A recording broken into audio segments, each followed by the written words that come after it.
예수님의 첫 수업, 산상수훈이 첫 수업이거든요. 산상수훈의 첫 말씀은 가난한 사람은 복이 있다입니다. 가난한 사람은 복이 있다. 예나 지금이나 세상에서 가난한 사람들은 자타가 공인하는 박복한 존재들입니다. 예. 내가 가난하니까 나는 복이 있다고 생각하는 사람 단 한 명도 없었습니다. 그 절대 고정의 이야기를 예수님께서 완전히 뒤집어 버리신 것입니다. 우리 예수님께서는 새로운 이야기를 하신 것뿐만 아니라 온몸으로 그 새로운 이야기를 살아내셨습니다. 사셨습니다. 예수님은 우리를 예수님의 몸이라고 하셨습니다. 우리들도 온몸으로 예수님께서 가르치신 이 새로운 이야기를 살아내라는 것입니다. 그렇게 살아내면은 생명이 살 뿐만 아니라 내 삶은 30배, 60배, 100배의 결실을 맺는 풍성한 것이 됩니다. 안녕을 위해서 사는 것이 나쁜 것은 아닙니다. 그러나 오로지 자신만을 위해서 사는 것은 예수님의 몸과 지체로서 해야 할 일이 아닙니다. 네, 아닙니다. 어느 날 세베대의 아들 어머니가 두 아들을 데리고 예수님을 찾아왔습니다. 이 여자는 야고보와 요한의 어머니 살로메입니다. 살로메는 예수님의 육신의 어머니인 마리아의 친자매로 추정하며 갈릴리 때부터 예수님의 사역 초기부터 예수님을 따랐습니다. 다시 말해서 야고보와 요한이 예수님의 제자가 된 이후로 살로메도 역시 같이 움직였습니다. 왜요? 그 남자들 공동체에서 이렇게 식사 준비도 해줘야 되고 준비해 줄 것이 많기 때문입니다. 만약 이 추정이 사실이라면은 살로메는 예수님의 이모가 될 것이고 야고보와 요한은 이종 사촌이 될 것입니다. 그런데 예수님을 두 아들과 함께 찾아와서 절하며 무엇인가를 구했습니다. 예수님께서 물으셨습니다. 무엇을 원하느냐? 그러자 살로메가 대답하였습니다. 나의 이 두 아들을 주의 나라에서 하나는 주의 우편에 하나는 주의 좌편에 앉게 명하소서. 이모한테 반말을 하고 이모는 조카한테 존댓말을 하는 것처럼 들리죠, 그죠? 근데 영어에서는 존칭이 없잖아요. 아람어도 마찬가지입니다. 그냥 번역을 그렇게 하는 것입니다. 그렇게 주의 우편에 주의 좌편에 앉게 하소서 명하자 이 말에 예수님께서 말씀하십니다. 너희는 너희가 구하는 것을 알지 못하는도다. 니네들이 그렇게 간절히 구하고 있더라도 그것이 무엇을 의미하는지 제대로 구하는 것인지 전혀 모르고 하는 것이다. 그러면서 내가 마시려는 잔을 너희가 마실 수 있느냐? 그렇게 되묻자 세 사람이 자신 있게 이구동성으로 말했습니다. 할 수 있나이다. 그러자 예수님께서 너희가 과연 내 잔을 마시려니와 내 좌우편에 앉는 것은 내가 주는 것이 아니라 내 아버지께서 누구를 위하여 예비하셨든지 그들이 얻을 것이니라. 다시 말해서 예수님 좌우편에 앉는 사람은 있죠. 그 야고보나 요한이 아니라 예수님과 함께 그 죽음의 쓴 잔을 마시는 사람들에게 주어지는 것이다. 이렇게 말씀하신 것입니다. 그런데 이 모든 대화를 나머지 10 제자들도 함께 듣고 있었습니다. 그 말을 보고 들은 제자들의 반응이 성경에 기록되어 있는데 뭐라고 되어 있냐 그러면 분히 여기거늘입니다. 즉 집단적으로 그들에게 화를 내었다는 것입니다. 아니 그럴 수가 있어? 어떻게? 그런데 이 일이 벌어진 때를 아셔야 합니다. 오늘 본문의 말씀의 시작은 그때에입니다. 그때란 예수님께서 보라 우리가 예루살렘으로 올라가노니 인자가 대제사장들과 서기관들에게 넘겨짐에 그들이 죽이기로 결의하고 이방인들에게 넘겨주어 그를 조롱하고 채찍질하며 십자가에 못 박게 할 것이니 제3일에 살아나리라. 이 말씀은 예루살렘에서 받으실 고난과 죽음과 부활에 대해서 하신 세 번째 말씀입니다. 세 번째 가르침. 이 모든 것을 보시는 예수님의 심정을 한번 헤아려 보십시오. 얼마나 기가 막히셨을까. 예루살렘에서 받으실 고난과 죽음과 부활 세 번째라고 그랬죠. 이것이 마지막 가르침이 됩니다. 곧 이제 예루살렘으로 입성하는 것을 조금 있다가 몇 주 후에 들려줄 것입니다.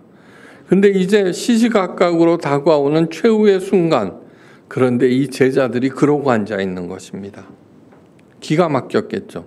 첫째, 살로메는 엄마의 치맛바람을 일으켰습니다. 이 치맛바람은 2000년 전에도 있었습니다.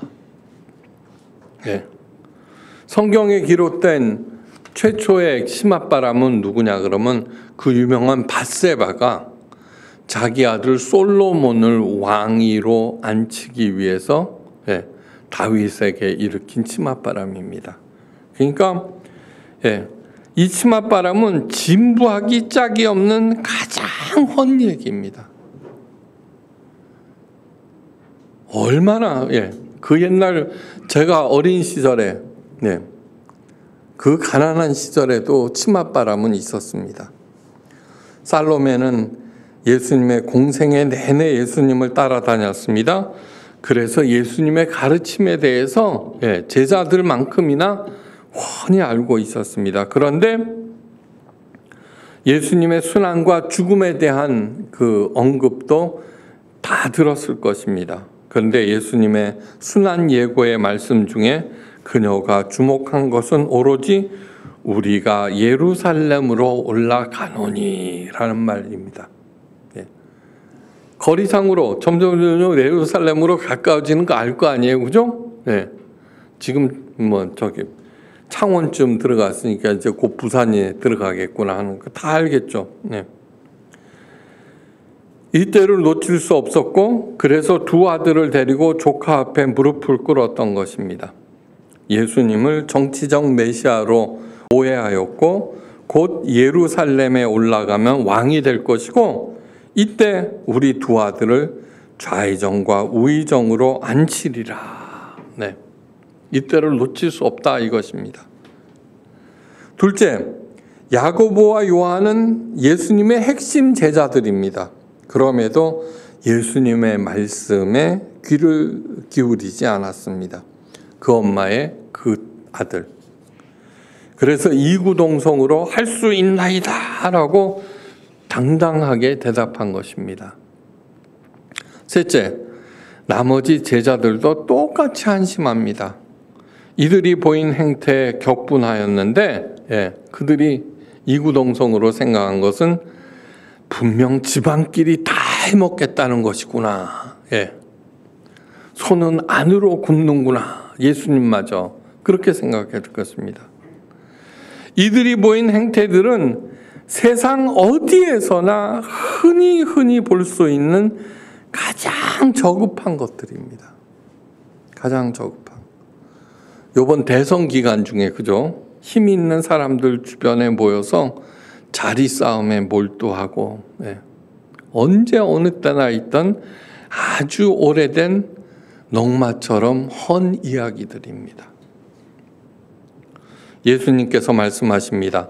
이방인의 집권자들이 그들을 임의로 주관하고 그 고관들이 그들에게 권세를 부리는 줄을 너희가 알거니와. 모르는 사람이 어디 있습니까? 고관 대작들이 자기 권세를 부리는 것. 하나님을 너희 중에는 그렇지 않아야 하느니라. 이 말씀에서 이방인은 로마 사람, 헬라 사람을 의미하는 것이 아니라 하나님을 모르는 사람을 지칭합니다. 성경에서 이방인 그러면 하나님을 모르는 사람. 하나님을 모르는 사람들은 자신이 가진 권세나 힘을 다른 사람을 부리는데, 군림하는데, 자기 이득을 챙기는데, 억압하는데 사용합니다. 하나님을 아는 사람들은 그렇게 해서는 안 된다는 것입니다. 자신의 힘을 과시하고 갑질하고 악용해서는 절대로 안 된다. 그렇게 하는 순간 예수님의 새로움은 가장 진부한 것으로 변질되고 하나님의 새로움을 덧입을 수가 없습니다. 다시 말해서 그런 사람들은 하나님의 자녀가 아닙니다. 하나님의 자녀가 아닙니다. 하나님은 만물을 새롭게 하시는 분입니다. 보좌에 앉으신 이가 이르되 보라 내가 만물을 새롭게 하노라 하시고 또 이르시되 이 말은 신실하고 참되니 기록하라 하시더라. 이 말씀은 하나님의 세상의 모든 죄악과 모순을 척결하시고 다시 말해서 최후의 심판을 마치시고 하신 최종적인 선언입니다. 그러니까 하나님은 만물을 새롭게 하시는 분, 그 만물을 새롭게 한 후 것이 하나님의 임무 종결이라는 그런 뜻입니다. 사도 요한이 천국을 묘사한 후에 하신 말입니다. 내가 들으니 보좌에서 큰 음성이 나서 이르되 보라 하나님의 장막이 사람들과 함께 있음에 하나님이 그들과 함께 계시리니 그들은 하나님의 백성이 되고 하나님은 친히 그들과 함께 계셔서 모든 눈물을 그 눈에서 닦아주시니 다시는 사망이 없고 애통하는 것이나 곡하는 것이나 아픈 것이 다시 있지 아니하리니 처음 것들이 다 지나갔음이로라. 헌 것들이, 헌 이야기들이 다 종결되고 새로운 이야기들이 실현되었다라는 뜻입니다. 만물을 새롭게 하시는 하나님의 아들 예수님께서 들려주시는 새로운 이야기를 행할 때 눈물도 아픔도 고통도 슬픔도 종결된다는 것입니다. 예. 그래서 천국에 들어가게 되고 마침내 죽어서는 하나님 곁으로 가게 된다는 얘기입니다. 하나님의 새로움을 덧입는 길을 예수님께서 가르쳐 주셨습니다. 너희 중에 누구든지 크고자 하는 자는 너희를 섬기는 자가 되고 너희 중에 누구든지 으뜸이 되고자 하는 자는 너희의 종이 되어야 하리라. 우리들은 예수님에 대해서 수십 년 동안 오래오래 여러 얘기를 들었습니다. 그래서 그냥 뻔한 얘기구나 이렇게 하겠지만 아니요. 이 말씀은 인류 역사 이래로 처음 들어보는 말입니다. 처음 들어보는 말입니다. 네. 왜요? 누구든지 힘만 가졌다 하면은 다 휘두를 줄만 알지. 예. 굉장히 중요한 말씀입니다. 우리들은 그저 귀로 들어갔고 익숙해졌는데 진짜로 이 말씀을 새로운 이야기를 살아내기 시작하면 으뜸이 됩니다. 예. 으뜸이 됩니다. 그냥 얘기로만 듣고 이제는 하도 들어갔고 진부한 얘기가 되어버렸는데 그래서는 안 됩니다. 사람들은 리더가 될 사람은 따로 있다고 생각하는데 결코 그렇지 않습니다. 조셉 자보로스키는 그의 책 리더란 무엇인가에서 이렇게 말합니다. 우리들은 각각 따로 떨어진 연약한 존재라고 생각합니다. 그래서 나 하나가 뭘 어쩐다고 이 세상이 변하지 않을 거라고 생각합니다. 절대로 아닙니다. 우리들이 각각 흩어진 모래와 같은 존재가 아니라 생명의 근원이 되시는 하나님과 직통으로 연결되어 있습니다. 조셉 자보로스키의 말을 히브리서 기자가 증명합니다. 히브리서 2장 11절 거룩하게 하시는 자와 거룩함을 입은 자들이 다 한 근원에서 난지라.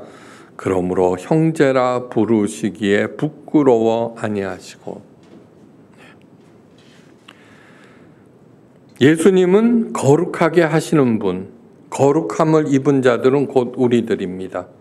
예수님이나 우리들이나 여호와 하나님, 성부 하나님으로부터 한 근원에서 나온 것입니다. 거룩함을 입은 우리들이 생명과 능력과 거룩의 원천이신 성부 하나님과 연결되어 있고, 그러므로 내가 참 생명의 길, 사람을 살리고 세상을 변화시키는 일을 행할 때 수많은 하나님의 자녀들을 보내셔서 그 일을 도우시고 그리고 마침내 이루십니다. 꼭 교회 일은 아닙니다. 세상 일도 마찬가지입니다. 음식점을 해도 치킨집을 해도 사업을 해도 비즈니스를 해도 미장원을 해도 무슨 일이든지 그런 마음으로 행하면 반드시 성공합니다. 예수님께서 인류가 그동안 한 번도 들어보지 못한 엄청난 말씀을 하십니다. 인자가 온 것은 섬김을 받으려 함이 아니라 도리어 섬기려 하고 자기 목숨을 많은 사람의 대속물로 주려 함이니라. 여러분, 예수님이 누구예요? 하나님의 아들입니다. 존재하는 모든 것들 중에 최강이십니다. 최강이십니다. 또 하나 생각해 보십시오. 이 땅에 존재하는 모든 신들은 모두 다 섬김을 받습니다.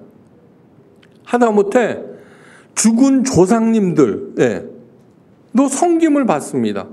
그래서 설날과 추석날 그렇게 미어 터지는 것입니다. 삼국지에 나오는 장비 있죠. 그 꽥꽥거리는 장비. 걔도 중국에서는 신입니다. 신. 그러니까 섬김을 받지 않는 신은 하나도 없습니다. 이 신들을 섬기는 것은 인간의 가장 오래된 헌이야기입니다. 가장 오래된. 인간들이 의식이라는 것을 갖기 시작하면서 신들을 섬겨왔습니다. 그래서 우리 그리스도인들도 예수님을 열과 성을 다해서 섬깁니다. 그런데 예수님은 그 모든 이야기들을 단숨에 깡그리 무너뜨립니다. 나는 섬김을 받으러 온 것이 아니야. 깡그리 무너뜨립니다. 사람들이 얘기하는 것이 아니라 하나님의 아들 예수님이 직접 친히 말씀하시는 것입니다. 나아가서 우리를 섬기고 우리를 섬긴답니다. 그것도 목숨을 바쳐 섬기려고 오셨다는 것입니다. 자, 그렇다면 예수님을 섬기지 않아도 된다는 것입니까? 네, 그렇습니다. 네, 그렇습니다. 예수님을 섬기지 않아도 됩니다. 잘 들으셔야 됩니다. 사람들이 예수님을 포함한 모든 신들을 섬기는 이유는 단 하나입니다. 나의 안녕과 이득을 위해서입니다. 예수님은 자신의 안녕과 이득을 위한 섬김이라면 단호히 거부한다는 얘기입니다. 거절한다는 얘기입니다. 그 대신 요구하시는 것이 있습니다. 예수님께서는 나를 따르라고 하십니다. 섬기는 대신 나를 따르라. 이것은 뭐예요? 예수님께서 하신 것처럼 우리들도 행하라는 것입니다. 예수님께서 고별 설교에서 예수님을 따르는 길을 가르쳐 주셨습니다. 요한복음 15장 10절에서 14절. 고별 설교입니다. 내가 아버지의 계명을 지켜 그 사랑 안에 거하는 것 같이 너희도 내 계명을 지키면 내 사랑 안에 거하리라. 내 계명이 뭐예요? 예수님께서 들려주신 그 새로운 이야기들을 행하면은 저절로 하나님의 그 사랑 안에 거하게 됩니다. 내가 이것을 너희에게 이름은 내 기쁨이 너희 안에 있어 너희 기쁨을 충만하게 하려 함이라. 내 계명은 무엇이냐 하면은 너희를 사랑한 것 같이 너희도 서로 사랑하라 하는 이것이니. 예. 사람을 사랑하라, 연애하라는 얘기가 아니라 그들을 도와주고 살리고 그러한 일들을 하라는 것입니다. 예. 종으로서의 리더, 서번트 리더가 되라는 얘기입니다. 사람이 친구를 위하여 자기 목숨을 버리면 이보다 더 큰 사랑이 없나니 너희는 내가 명하는 대로 행하면 곧 나의 친구니라. 예수님과 동급이 된다는 얘기입니다. 동급. 네. 예수님이 누구예요? 네. 다른 모든 종교에서는 똑똑한 위대한 큰 일을 업종하니 자기가 뭐야? 신의 아들이래요. 우리는 뭐예요? 저절로 신의 아들, 자녀들이에요. 자녀들. 한 뿌리에서 나왔어요. 예수님이 누구예요? 우리 오빠, 내 형. 다른 종교에서는 부처님은 내 형이야, 내 형제야 이랬다가는 큰일 납니다. 그러나 진짜 기독교에서는 그렇지 않습니다. 예수님께서 다 친히 하신 말씀. 다시 말씀드립니다. 예수님은 섬김의 대상이 아니라 사랑의 대상입니다. 사랑에는 2등이 없습니다. 예수님 삼위일체 하나님을 가장 사랑하시기를 간절히 바랍니다. 예. 사랑은 뭐예요? 내 마음을 자꾸 그 대상에게 주면은 사랑을 키운다고 말합니다. 어려운 일이 있고 힘든 일, 마음에 안 드는 일이 있어도 그래도 그 사람, 그 대상을 향해서 마음을 주면은 사랑이 커진다, 키워나갑니다. 하나님께 그렇게 하십시오. 무슨 일이든지 감사하고. 잘 잤습니까? 뭐예요? 아침에 일어나서 하나님 잘 잤습니다. 너무너무 감사합니다. 네? 하나님, 제가 잠이 오질 않습니다. 여호와가 사랑하시는 대상에게 잠을 주신다고 했는데 하나님 감사합니다. 그리고 기도하고 주무셔 보십시오. 그렇게 하나님을 가장 사랑할 때 그 어떤 것도 죽음조차도 두렵지 않게 됩니다. 부활의 소망 가운데 어떤 일도 견딜 수 있고 사망의 음침한 골짜기에서도 하나님께 감사하며 웃을 수가 있습니다. 그 사랑으로 다른 사람들을 도와주십시오. 그 마음으로 무슨 일을 행하든지 반드시 성공하게 되어 있습니다. 그런 사람들에게 주시는 하나님의 약속이 있습니다. 오직 너희는 여호와의 제사장이라 하나님의 봉사자라 일컬음을 받으라. 그리하면 너희가 이방 나라의 재물을 먹으며 그들의 영광을 얻어 자랑할 것이니라. 너희가 수치 대신에 보상을 배나 받으며 능력 대신에 몫으로 말미암아 즐거워할 것이며 영원한 기쁨이 있으리라. 이사야서 61장 6절에서 7절 말씀입니다. 예수님께서 주신 그 새로운 이야기 온몸으로 살아내셔서 하나님의 이 귀한 약속의 복을 만세까지 누리시기를 주의 이름으로 간절히 축원합니다.